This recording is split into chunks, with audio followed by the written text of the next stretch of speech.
My name's Celeste Harrow. I'm 35, and I've spent most of my career cleaning up the public messes of the rich and famous in Hollywood.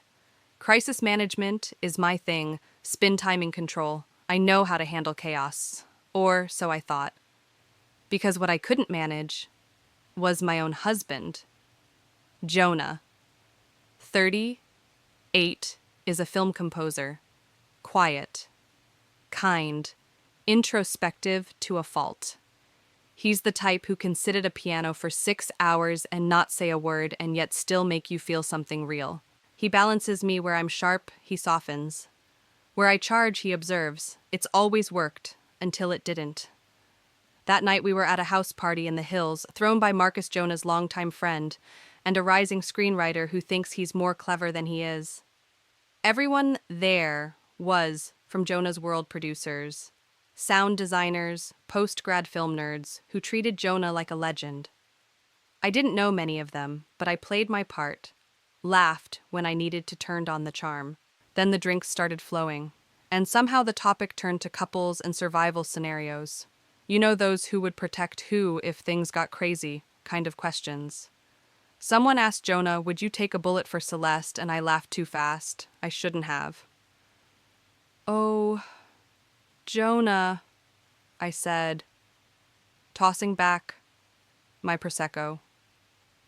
"Sweetheart, if we got mugged, I'd probably be the one fighting for him. He'd be too busy composing a theme song for the tragedy." The group laughed. Loud. And I felt that little pop of adrenaline, the kind that comes with being the center of attention in a room you weren't even supposed to own. So I kept going. I mean, look at him. He can barely lift a suitcase without grunting. My assistant has more muscle tone. No offense, babe. More laughter. Even Marcus howled. But Jonah, he didn't even crack a smile. Instead, he stood up slowly, slipped his phone into his jacket pocket, and without saying a word to me or anyone, walked out of the party. Just like that. At first, I thought he was getting air, then 5 minutes passed. 10, 15. That's when Marcus leaned in and said, "Damn, Celeste. I think you actually hurt him." And in that moment, the laughter died, and the room turned on me. By the time I got home that night, Jonah's car was already in the driveway. Lights off, front door locked. The message was clear: don't follow. I didn't. Not out of respect, out of pride. When I came in, he was lying in bed, fully dressed, shoes still on, staring at the ceiling like it held answers I couldn't provide. I stood in the doorway waiting for him to speak. He didn't. So I flipped on the bathroom light, made more noise than necessary, getting ready for bed, and finally said, "You left me there." He didn't respond, just turned his back to me, and something in that silence, it crawled under my skin. The next morning, he didn't kiss me goodbye. Didn't ask if I had meetings or if I wanted coffee. Just got up, packed his laptop and manuscript paper, and left for his studio without saying a word. I told myself he was being dramatic. I told myself he'd come around. But as the days passed, the version of Jonah I knew, the one who hummed while he cooked, who waited up for me after award shows, who rubbed my temples. When I got migraines, he disappeared. In his place was someone new, quieter, not passive but restrained, controlled. Like he was finally holding his own cards, and he wasn't showing them to me anymore. When I asked if he wanted to go to a premiere with me that Friday, he said, "You go." "I have plans with Marcus." I blinked. "You have plans with Marcus?" "Yeah," he said, sipping his tea. "We're hiking Griffith." Jonah hated hiking, and he wasn't one to initiate anything, especially not with other men. But there he was, tightening the laces on brand new trail shoes, like a man becoming someone else. I vented about it to Lena, one of my actress clients and closest friends. "He's punishing me," I said, twirling the stem of my wine glass. Or maybe, she said carefully, he's just waking up. That hit a nerve. I'm the reason we even have this life. I've managed every detail. "Maybe that's the problem," she said softly. "You didn't leave space for him to exist." That night when Jonah came home, he was flushed and smiling, sweaty from the trail, laughing over something Marcus had said. I watched him from the hallway and realized something terrifying. He didn't look like he missed me. He looked like he was finally becoming, and I had no idea who this new version of him was or if there'd be a place for me in it. It started during dinner. I'd made Jonah's favorite spiced lamb and couscous. I even lit candles like we used to when we were first married. But he barely touched his plate. He was quiet, focused, somewhere else. And I could feel it. That storm just beneath the surface. He wasn't just upset anymore. He was ready. After we cleared the dishes, he didn't go to the piano or out on the balcony like usual. He sat back down across from me, folded his arms, and said, "Why do you treat me the way you do?" I blinked. "Excuse me. You mock me. You correct me in front of your clients. You act like I'm just here to fill in the spaces between your next campaign. And at that party, you didn't just embarrass me, you erased me." "Oh my God," I muttered, rubbing my temple. "You're still on that." "I'm on everything," he said, sharper now. "The way you roll your eyes when I speak. The way you make decisions for both of us without even asking. The way you made a room of people I trusted laugh at me like I was some fragile joke. You're being dramatic. No, Celeste. I'm finally being honest." I scoffed. "If you had more backbone, maybe I wouldn't have had to carry everything." His face changed. Not angry, just done. "Why did you even marry me?" he asked, voice low. "Was I just safe? Predictable? Someone you could shape and manage like a brand?" I stared at him, mouth slightly open. That was the moment I should have said something real, but I couldn't. I didn't have the words. So instead, I did what I always did. I deflected. "You're letting Marcus and the guys get in your head." "They didn't plant these thoughts," Jonah replied. "They just helped me say them out loud." I pushed back my chair, suddenly defensive. "So what now? You want a trophy husband? Or are you just looking for an excuse to leave?" He didn't flinch. He just leaned forward and said quietly, "I want a divorce." I laughed. Not because it was funny, but because I didn't believe him. "Jonah, be serious." "I am," he said calmly. "I've never been more serious." I stood, voice rising. "You're going to throw everything away over a joke." "This isn't about the joke," he said. "It's about respect. And the fact that I don't think you ever actually saw me, you want to play victim now. You think this whole marriage was just me stepping on you." My voice was shaking. I didn't even know what I was saying anymore. Jonah stood. "No. I think you were so focused on owning everything, you forgot how to share anything." And then the final cut. "I'll stay at Marcus's tonight. You can call me when you figured out if you ever actually wanted me or just needed someone easy to control." And with that, he was gone. And I stood there in the soft glow of my curated life, feeling completely powerless. After Jonah left, I expected him to come back the next day, maybe two. That had always been the rhythm of our conflicts. I'd push, he'd withdraw. Then I'd throw in a half-hearted sorry and we'd smooth it over with takeout and a half-watched movie. But this time was different. He didn't call, didn't text, didn't even like my Instagram stories.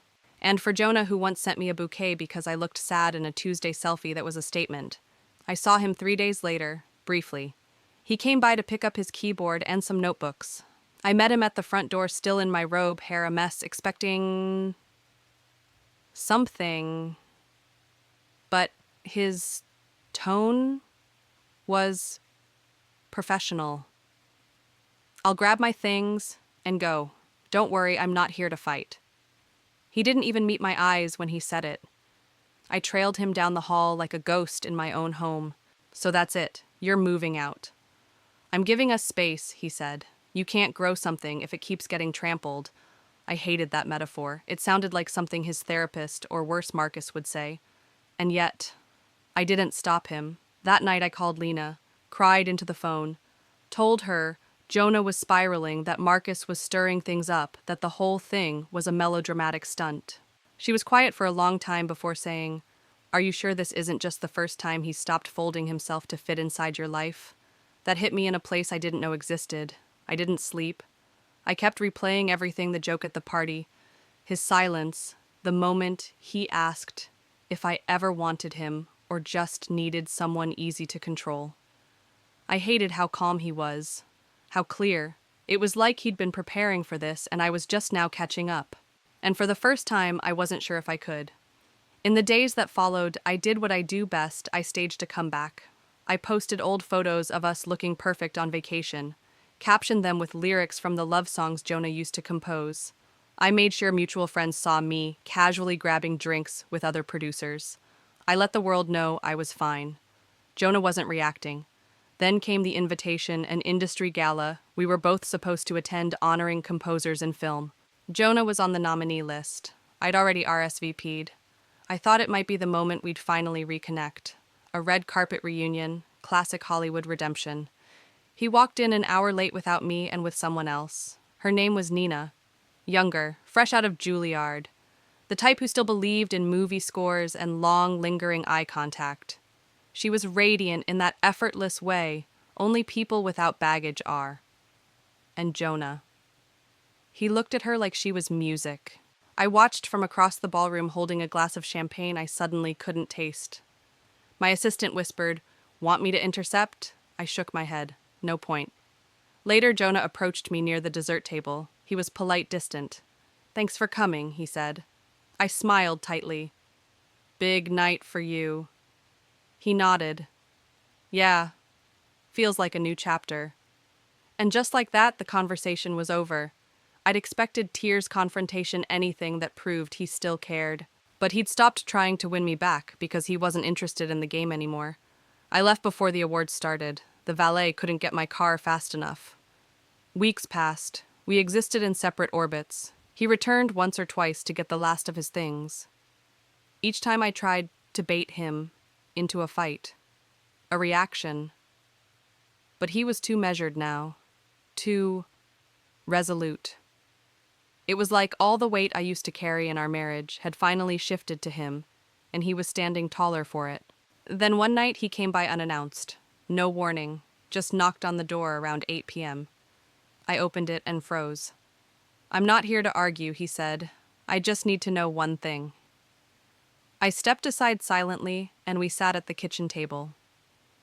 He didn't touch the coffee I poured, just looked at me, steady, like he was reading sheet music for a song only I could write. "Did you ever actually love me, Celeste?" he asked. "Or did you love the version of me who wouldn't leave you?" My mouth opened, closed. I blinked, trying to speak, trying to lie. I started, but the words never came because I wasn't sure. And he saw it. He nodded. Once, then stood calmly. That's all I needed. As he reached the door, I panicked. I followed, voice cracking. "You're just going to walk away just like that." He turned back. I already did. "I'm just closing the door now," and he did. He didn't slam it. He didn't scream. He just shut it gently, decisively, and that's when I knew he was never coming back. After that night, after he asked the one question I couldn't answer, Jonah never came back. Not to talk, not to fight, not even for closure. He stayed at Marcus's for a while, then moved into a quiet little place in Laurel Canyon, surrounded by trees and the hum of distant coyotes. It wasn't glamorous, but it was him. It always had been. I tried reaching out a few times. Small things. A forwarded article. A funny memory. No reply. Just the silence of a man who had finally learned how to protect his peace. Then came the real sting. Jonah started popping up everywhere. Not just in my feed, but in the trades. A composer profile in Variety. A behind-the-scenes doc on Zakon Azeritals. Latori Sako Science Azriza a la score going viral. Photos of him smiling on red carpets, arm casually slung around Nina. She was still around, not flaunting it, but there. Quiet, respectful, glowing in that way people do when they're with someone who sees them clearly. I watched from the sidelines, holding the shards of a version of Jonah that only existed inside the shell I used to control. This Jonah was taller somehow, more still, unbothered. And I was the same. I had the corner office, the clients, the wardrobe, people envied, and the influence that could turn someone into a name. But I didn't have the one thing. I didn't realize I needed a man who used to adore me and finally chose himself instead. After the divorce was finalized, my world didn't explode. It dissolved, quietly. The mutual friends who once texted me after panels or invited me to brunch stopped reaching out. Not out of hate, but discomfort. Like they didn't know how to reconcile the woman they'd laughed with at Marcus's party with the woman who watched her husband walk away and wouldn't go after him. Even Lena, who had once defended me fiercely, became more careful with her words. She'd show up to our wine nights, but something in her eyes had changed. Like she'd seen a side of me she couldn't unsee. One night, I asked her straight out, "Do you think I ruined my marriage?" She hesitated for too long, then nodded just once. "I think you underestimated how far he was willing to go to feel like a whole person." That sentence haunted me. It still does. Because the truth is, I didn't leave Jonah. I didn't push him away in one explosive moment. I wore him down one subtle cut at a time, one eye roll, one correction, one harmless joke that everyone laughed at but that he never forgot. And by the time I realized he was bleeding, he'd already learned how to heal without me. Months passed. I tried dating, forced small talk with men who cared more about my LinkedIn than my loneliness. Nothing stuck. Nothing felt real. It wasn't that I missed Jonah exactly, it was that I missed being looked at like I mattered. Not for what I did, but for who I was when no one was watching. Every so often his name still pops up, on a score, in a featurette, in someone else's smile. And I wonder, did he ever think about me? Not the old me, the sharp, witty publicist with the cutting remarks and perfect posture, but the girl underneath who'd once cried into his t-shirt after her first career flop and who didn't know how to ask for comfort without layering it in sarcasm. That girl never showed up when it counted. Now I walk past the baby grand piano he left behind. I never learned to play it.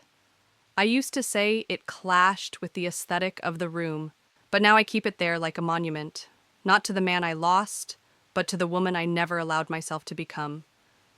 And I'll never tell anyone this, but the worst part of all isn't that Jonah left. It's that he became everything I used to wish he could be, just not for me. If you love someone, don't wait until they're done begging to be seen. Don't wait until they've learned to live without your approval. Because by the time they walk away, calm, certain, steady, it won't be out of anger. It'll be out of clarity. And that's the kind of goodbye no apology can fix. Don't be the reason someone has to find themselves by first losing you. Based on Celeste and Jonah's story, one powerful lesson stands out. Love cannot survive without respect. In any relationship, teasing, belittling, or controlling your partner might be disguised as humor or just jokes, but over time those small cuts add up and they leave scars.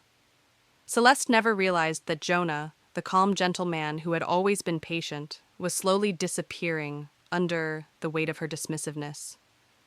And when he finally walked away, it wasn't out of anger, it was clarity.